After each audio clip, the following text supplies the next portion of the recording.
Today, we are all welcome again to another tutorial.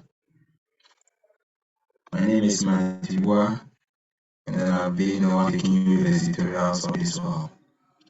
But then, before we do any other thing, I'd like to ask you to kindly subscribe to this channel so that should in case we upload new videos, you will be alerts and then you are going to learn for yourself. Alright, so our previous lecture, we actually learned out one of the neo-functionalists, that is Talbot Parsons.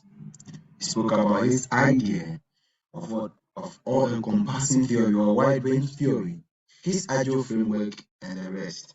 But now we are coming to also talk about some of the profound symbolic interactionists or symbolic theorists whose idea in a way has shaped the symbolic interactionism theory.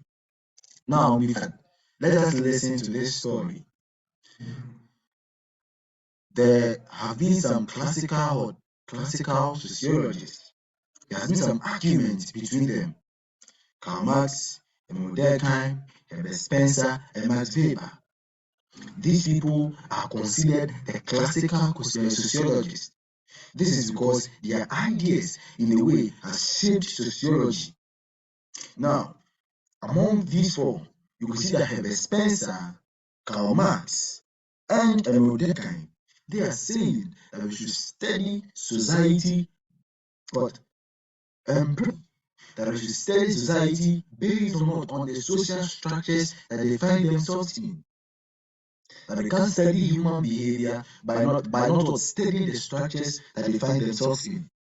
But then, Max Weber was of the view that no, you can't study society like the other natural sciences do, because their object or their subject of study in a way is different from the study the subject that sociologists also study. He also made a difference or a dichotomy between the subject that is, in a way, when you go to the lab, H2O will always be water. But then, when we come to the social setting, human behavior in a way changes. Humans are conscious of their environment. They are able to make decisions. They are able to give meaning to things in a way what would behave unexpectedly, or what their behavior in a way can deviate from what our expected behavior of them.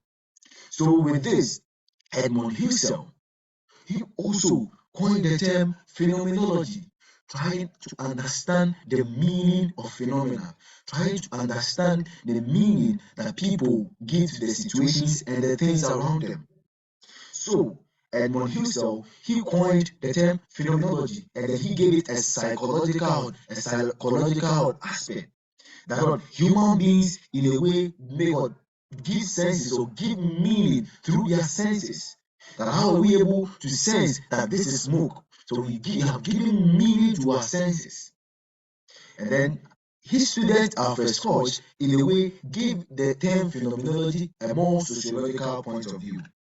So this is just an overview.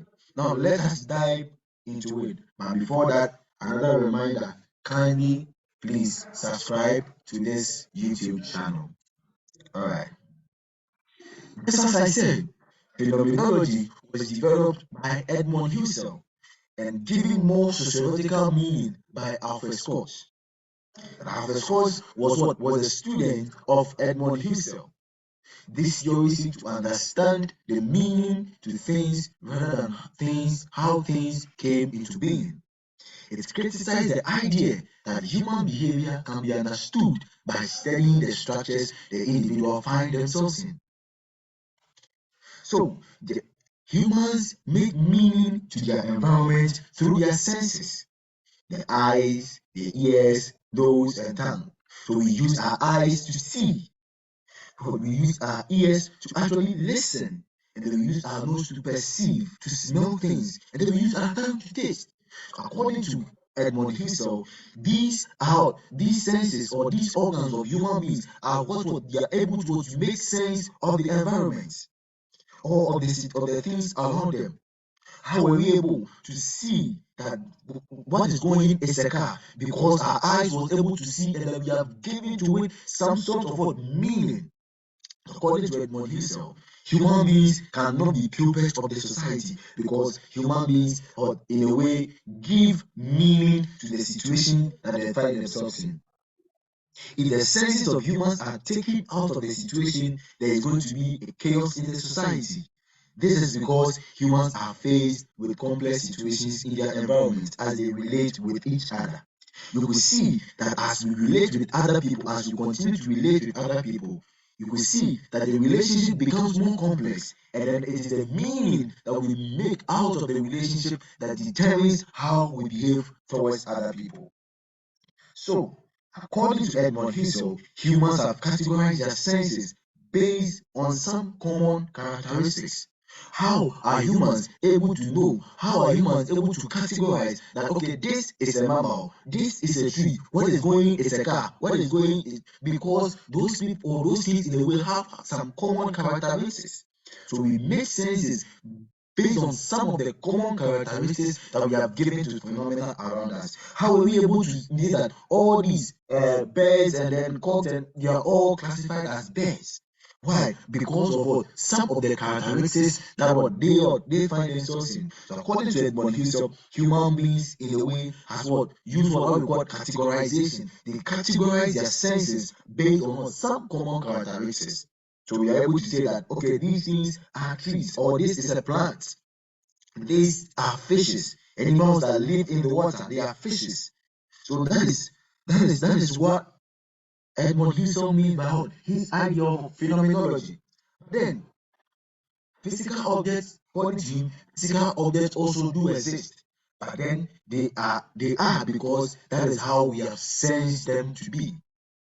That if how are you able to know that what you are holding is a pen? How are you able to know that what you're holding, if you use it to write or if you put it on the paper and it's going to write something? Because of the meaning we have given to the things, the senses and the meanings we have given to the things. So according to him, that reality must be fused or bracketed with what? Common sense if you want knowledge about how our world or our social environment is.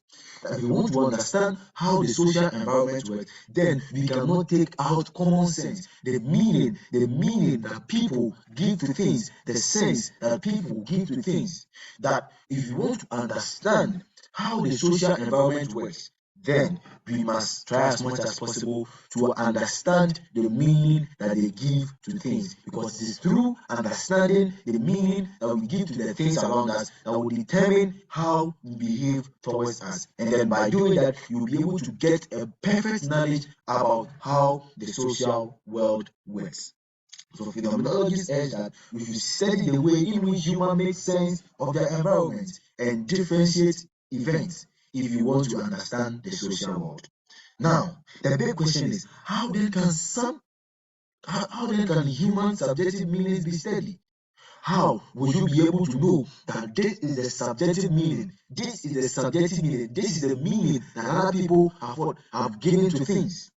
How would the researcher, the person observing, know that this is the meaning that the person has given to things? So this means that the person or the researcher who is trying to understand the subjective meaning of other people, in a way, also uses his own subjective meaning to understand other people, which in a way actually questions and makes the study of phenomenology a very critical thing. All right. Our first course, phenomenology of social world. Just as I said, our first course was a student of Edmund Husserl, who capitalized on his theory of phenomenology by giving it a more sociological meaning. How phenomenology can be utilized to explain and understand the social world. You could see that what Edmund Husserl, he will actually gave what phenomenology a philosophical or a psychological point of view.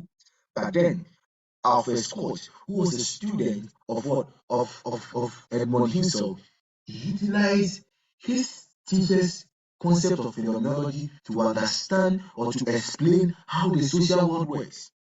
And then with that, he coined the term of what? Typification. And according to him, the typification is the process of creating a standard or a typical social construction based on standard assumptions. And typification, according to Edmund himself, human beings give meaning to things, and this meaning in a way are shared. That is the way they become the commonsensical way of doing things. So this enables us to predict what we can expect and will be expected of other people.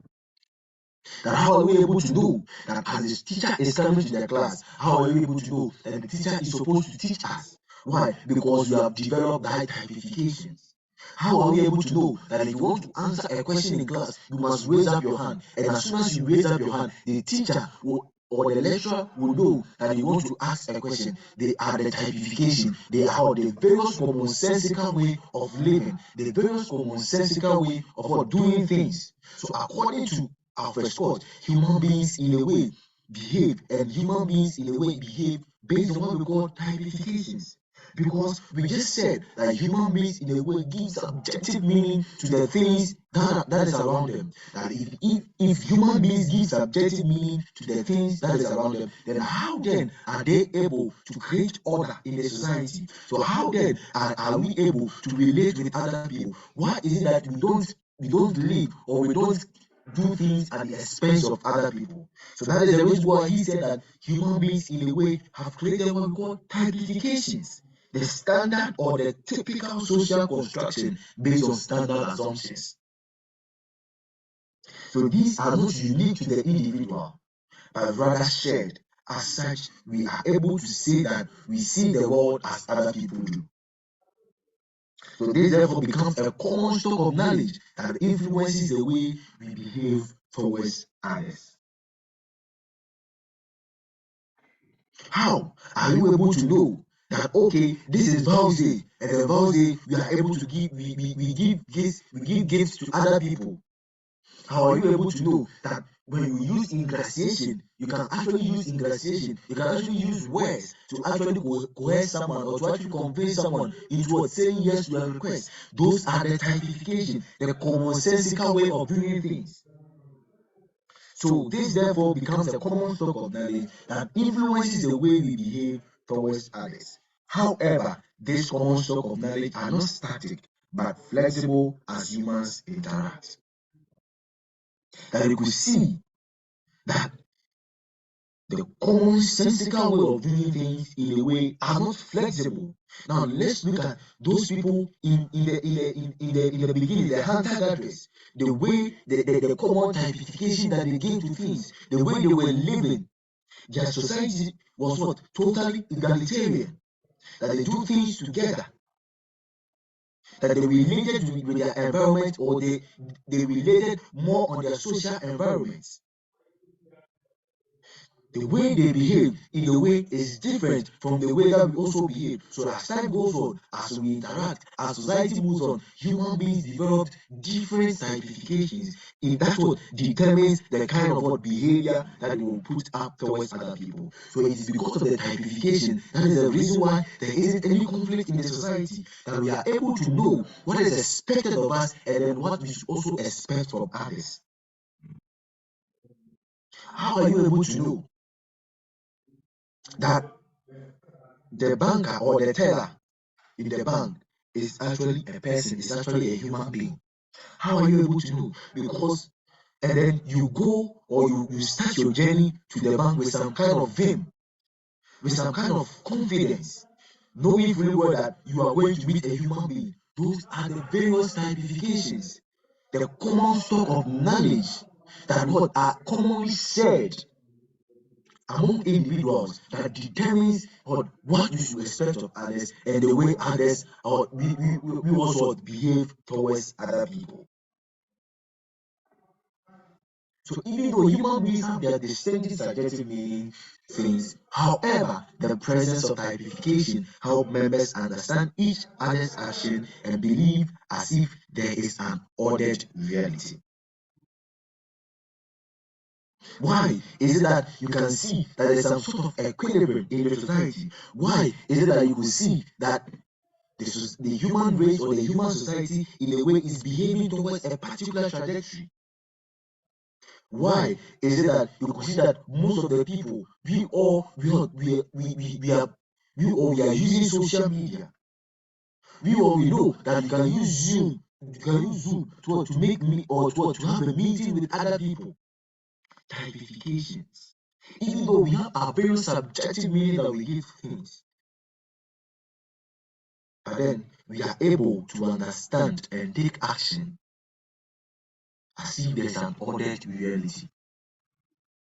According to phenomenologists, they have the view that there isn't any ordered reality aside the order that what the sense or aside the senses that we give to things. It is because of the senses that we give to things that has given the reality that has created something like what an ordered reality. But in the actual sense, there isn't any sort of what external reality. That our reality is being determined by what we are conscious of. And you could see that if you are walking and then you could see that you are saying that as for me today I have dressed I'm wearing a very nice attire, a white one, and then unfortunately there's some kind of a stain at the back, but you may not know that there's some kind of stain at your back. So you'll be walking that confidently, boldly, until someone draws your attention to the fact that there is a stain at your back. When that happens, as soon as you get to know that there's a stain at your back, you get to realize that no, there's some sort of typification, there's some sort of what common stock knowledge that anybody that will see me with this stain at my back will actually make inferences and know that I'm dirty. So as a result, you quickly try as much as possible to go and change the attire. Those are the typifications that we are talking about. The common stock of knowledge that we have built and we have accumulated that in a way is shared among us that determines what is expected of us and how people are also expected to behave towards us. So that means that the reality that we are in, is being determined by the meaning that we give to things. You could see that before you got to realize that there is a stain at your back, you were living in a different reality altogether. You were happy, you were feeling bossy, you were feeling full of yourself. But as soon as you got to realize that there's a stain at your back, you gave meaning to it. You gave it a sociological meaning, a typification, a commonsensical way of doing things. You got your reality in a way changed. So there's an ordered reality because what human beings have given or has placed those orders on them. So this supports users' idea of fusing physical objects with common sense in order to get knowledge about the sociological world.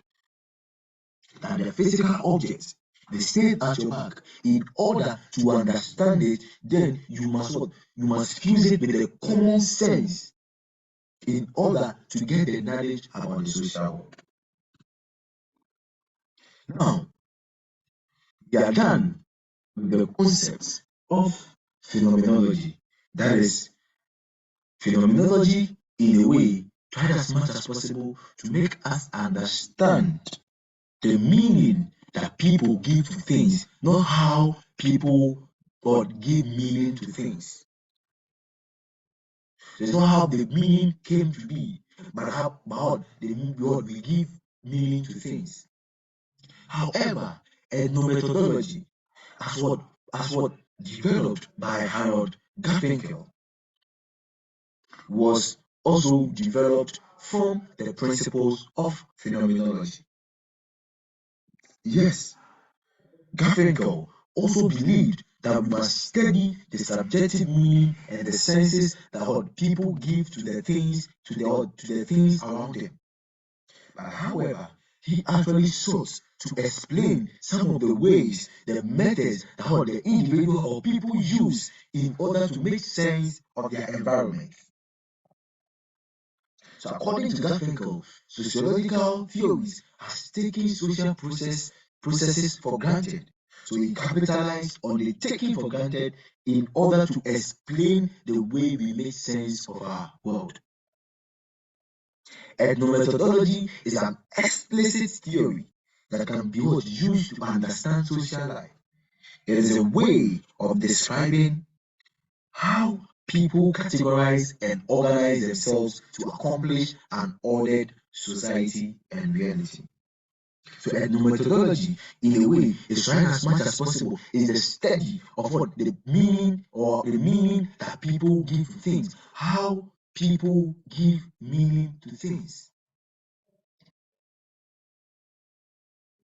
So those are the ideas of what Garfinkel. And also, according to Garfinkel, he also said that there isn't any external reality. There isn't any sacrosanct reality. That reality exists because of the senses and the meaning we have given to them. That without the meaning, the subjective meaning that people give to things, there is not going to be any reality. So methodologies like Alfred Scott see social order as fiction. That is what I said. The social order appears to be existence only because members engage in making sense of and placing order on it. That you could see that there is an order, that the society in a way is moving towards a particular path, that there is an equilibrium in the society. It's not as if there is an external equilibrium in the society. Just as the functionalist says, but rather it is because of the meaning that people give to things that is the way that has created that order.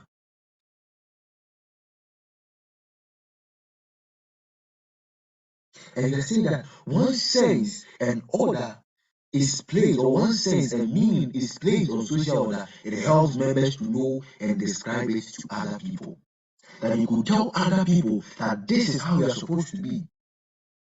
You could tell other people that this is how you are supposed to behave.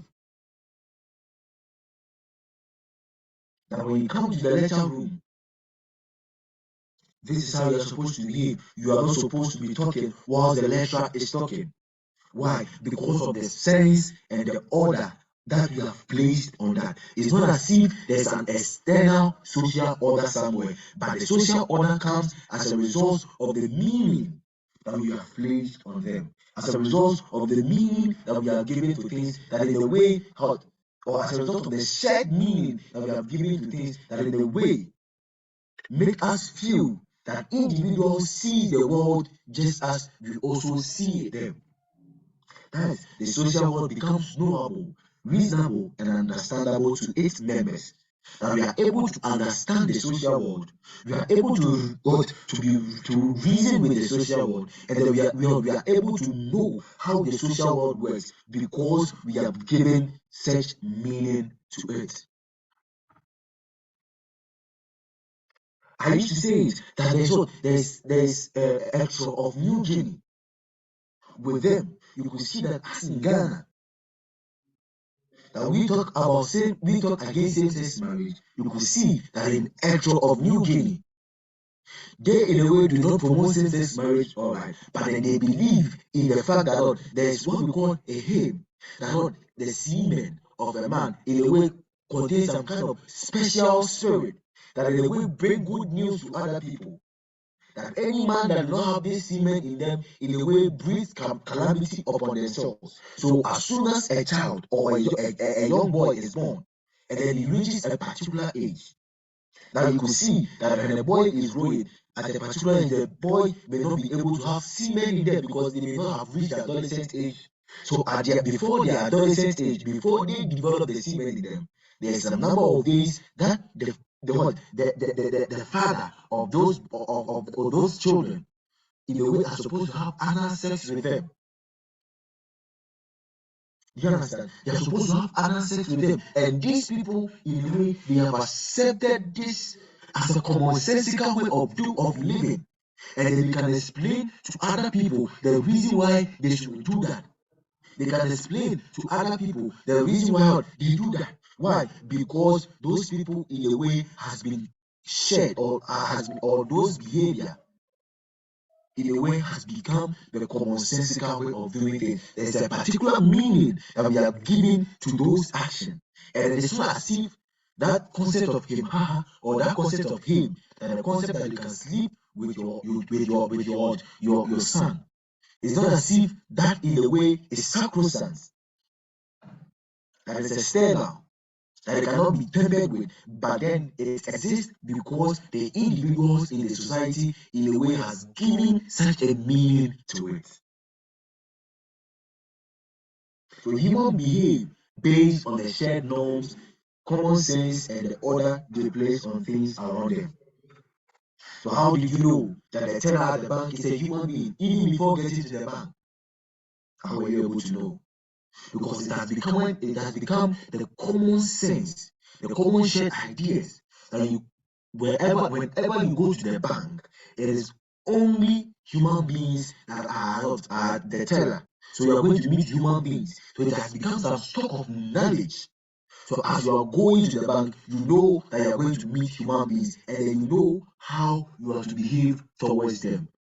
So those are the ways that brings about social order. Why do students leave the front space for their lectures, even when they get to the lecture room before the lectures? Why do we do that? It has become the commonsensical way, the common sense that the lecturers in a way can come or are supposed to stand in front of us and teach. Why is it that we the students we do not put our desks at where the lecturers are supposed to stand? Why? Because it has become the commonsensical way of doing things, and as a result promote social order. It's not as if that in a way has its own sacrosanct order, but then it is the meaning that we have given to them, the shared meaning that we, the individuals in the society, we have that creates the social order, that creates the reality around us. So, according to Garfinkel, he there are some needs. According to him, human beings, in a way, used to make meaning from their environments. So according to Garfinkel, he used the term accounting or account to explain the ways in which people try to make sense of their environments. So according to Garfinkel, the documentary method, the indexicality and reflexivity, the etc. principle, the breaching experiment are the various accounting methods that what individuals in a way or the people in the society or members of the society use to make sense of their everyday world or of their social environment. So with the documentary method, the documentary method in a way the same as the use of what a representative heuristics. Now in social psychology, we learn something about heuristics. And then we also spoke about representative heuristics, a situation whereby we use the characteristics of a stimuli or of an event to explain another event. That the fact that we see someone wearing a lab coat, we automatically infer that this person is a doctor. So those are the methods in which we use to make meaning of our social environment. So the documentary method says that humans explain their world or situation as a document of another. A situation whereby current situation is being explained according to some of the characteristics it shares in common with other situations. That we use some other situation in a way to explain the situations at hand.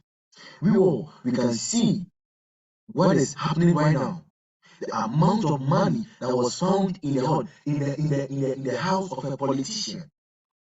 Like there was a whole lot of people, a whole lot of meaning that people gave to it. Some people were actually trying to explain how come the woman or the politician was able to get such an amount of money in the house. Some people will say that it was money laundering because they use some characteristics of anybody that uses money laundering or that engages in money laundering to explain the situation at hand. It may be that in the actual sense, the money that the politician was having is not as a result of money laundering. It could be that the politician, in a way, gain or earn such an amount of money legitimately. But then we use sexual because of that characteristics. With money laundering, some of the people, or we use that to explain the situation at hand. Automatically, the police went to arrest the politician. Why? Because it doesn't make sense to have such an amount of money in the house.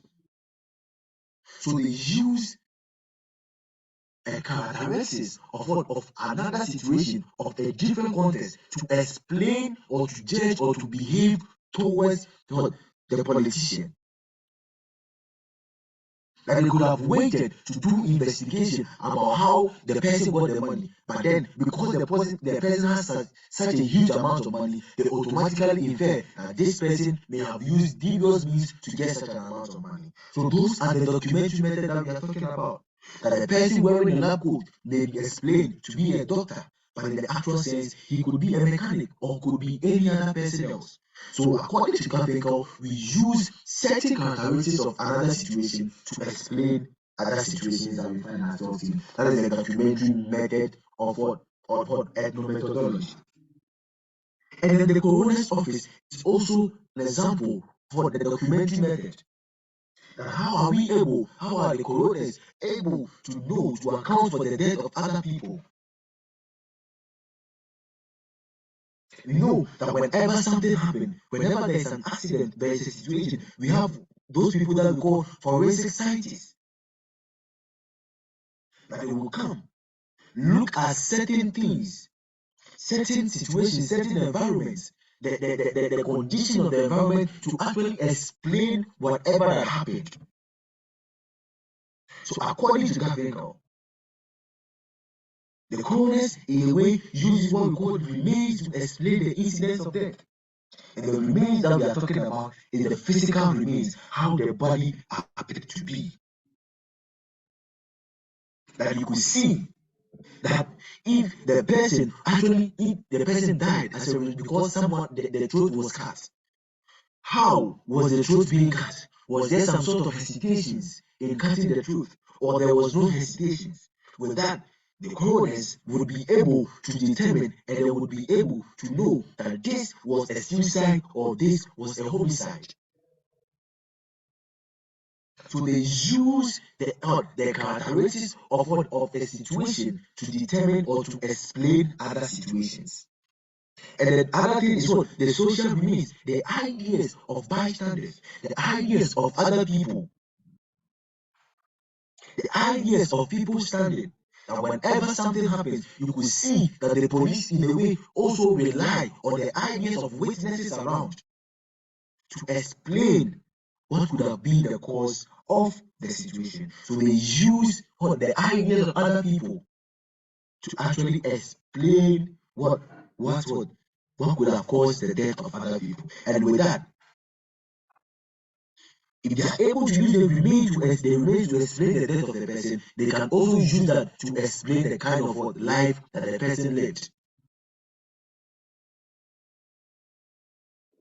They could also use that to explain the kind of life that the person lived. So with the documentary method, human beings in a way give meaning to things to situations that confronts them by looking at some of the characteristics that situation have in common with some past experiences or with some past events, and automatically they are able to infer that this is this, or they are able to give a particular meaning to that situation.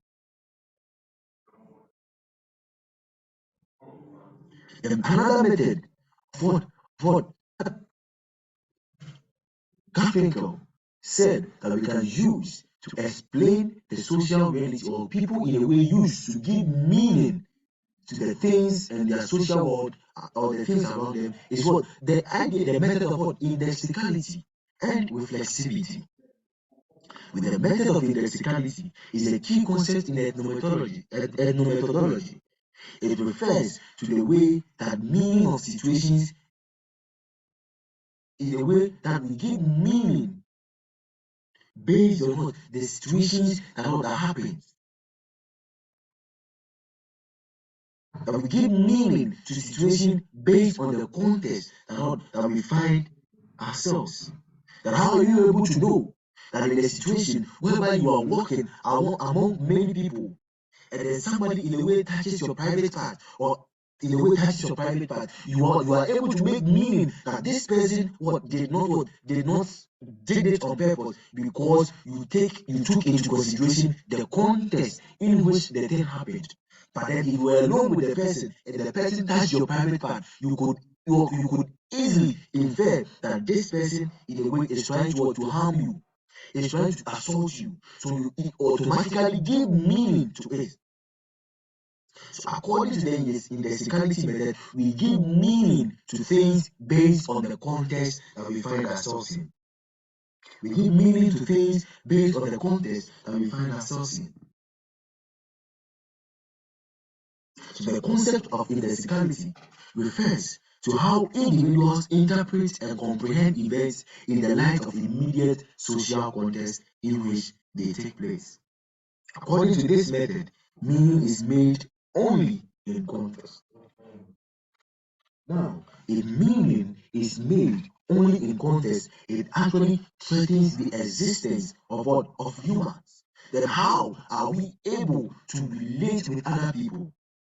That if meaning is only made based on context, then how are we able to know that because of the context that we find ourselves in, this is the meaning that we can give to things? So that means that the concept of indexicality actually leaves a loophole. And you can't tell us that meaning in a way is what based on the context, the social context that you find yourself in. Now without the context, without the situation, without the context you find yourself in, there isn't anything like meaning. So the concept or the idea of reflexivity or reflexivity in a way tries to fill in the gaps that indexicality has created. So reflexivity builds the phenomenological viewpoint of experience or context. So it refers to the way that people are aware of themselves as social actors and the way that they use this awareness to make sense of the world around them. Humans are able to reflect on their experiences and the shared common sense values that make them give meaning to their environments. So reflexivity, in a way, tries to make us understand that in as much as we give meaning to things in the context based on which we find ourselves, we also we give meaning to the context or to things based on the context we find ourselves in, or because we are able to reflect and then we are able to recall some of the common sense values that we share, and as a result, we are able to give meaning to the things around us. So the fact that our common sense knowledge allow us to understand meanings within situations. So that is reflexivity. That our awareness of social actors, and as a result, if we are social actors, then there are some commonsensical way or the common sense that we share that in a way make us give meaning to things based on the context that we find ourselves in. So that is the idea of reflexivity and what indexicality. Next thing we'll be talking about is what the etc. principle. The etc. principle refers to the way that people rely on explicit understanding to make sense of the social world. The principle states that when people are interacting, they do not need to explicitly state everything that they mean. Instead, they can rely on their shared understanding of the world to fill in the gaps. have you ever thought of the fact that sometimes you can watch a series and then 3 years time or a year later they will upload another season, but then you are not going to watch or start watching the series from season 1, but then you will continue from season 2, expecting that as what you are watching you will be able to what to reflect on the common or the knowledge that you were able to accumulate from in season 1 to make sense of season 2. That is the etc. principle. Our ability to fill in the gaps as a result of the common sense of the accumulated of the stock of knowledge that we share with other people. That is the etc. principle. For example, if you are talking to a friend about your plans for the weekend, you might say, I am going to the movies. Your friend does not need you to explicitly state that you are going to the movies with them. They can rely on their shared understanding of the world to fill in the gaps and assume that you are inviting them to come with you. So those are the etc. principle. Those are the etc. principle. Now, if you don't take care, you are going to be mistaking the etc. principle with the concept of reflexivity. Now, the etc. principle actually, just as I said, it draws on implicit understanding to make sense of the world, our ability to fill in the gaps. But then, with the reflexivity, what we are talking about our consciousness as social beings. And as a result, what we tend to draw on the common sense or the common shared norms, rules, and regulations to give meaning to the things around us. That we are able to give meaning, or we are able to know that when you go to the Ashanti region and then you are talking to a Tufo, there is a particular way that you are supposed to talk, that you don't talk to him directly. Those are the reflexivity, or your ability to recall, your ability to remember that you are a social actor, and as a result, there are certain ways or there are certain things that is expected of you to behave. But the etc. principle is trying to make us understand our ability to recall some past events or some common stock or some accumulated knowledge that we had or that we share to explain, to even fill in the gaps whenever we are relating with other people. That when you are relating with other people, that even their demeanor, the way they frown their face, the way they disfigure their face, automatically you don't need them to explicitly behave towards you aggressively, but automatically you are able to fill in the gap that this person dislikes you. That is the etc. principle. Then the last thing we're going to talk about the breaching experiments. The breaching experiments. The breaching experiment is a research method in ethnomethodology that involves deliberately violating social norms to see how people react. So the breaching experiment, in a way, was an experiment to review how people take for granted social order.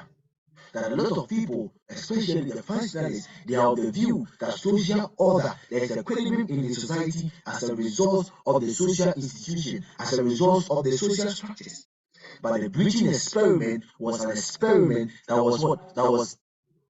was done in order to review onto us the underlying assumption that people make about social order, about how the meaning people give to things actually determines what social order.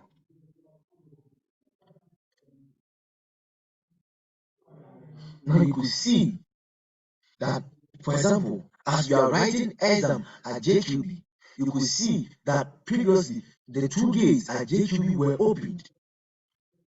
But then now, because you are writing exam, one door has been closed.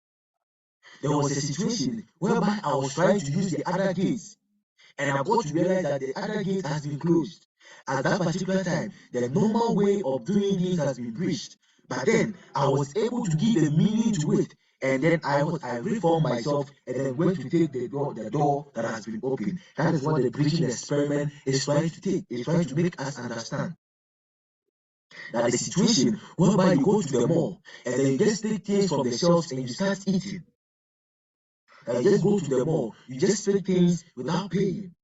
How are the people? How do the shop attendant or to the mall attendant? How do they behave towards you? Is dependent on the meaning that they give to it. For example, asking the professor to give you a grade without taking the class is a breaching experiment. That you want to understand the meaning that the professor is going to give to it. Wearing your shirt inside or out in the public. This, in a way, you have disrupted the normal way of doing things. But then, it's not going to affect the social order, because social order comes as a result of the meaning that people give to things. So automatically, and then without wasting much time, people are going to give meaning to the fact that you have worn your shirt upside down in the public. They are going to give meaning to it, and they are going to reconstruct what their reality. And then you could see that the social order moves on. The normal way of doing things in a way automatically reconstruct itself and move on based on the meaning that people give to things.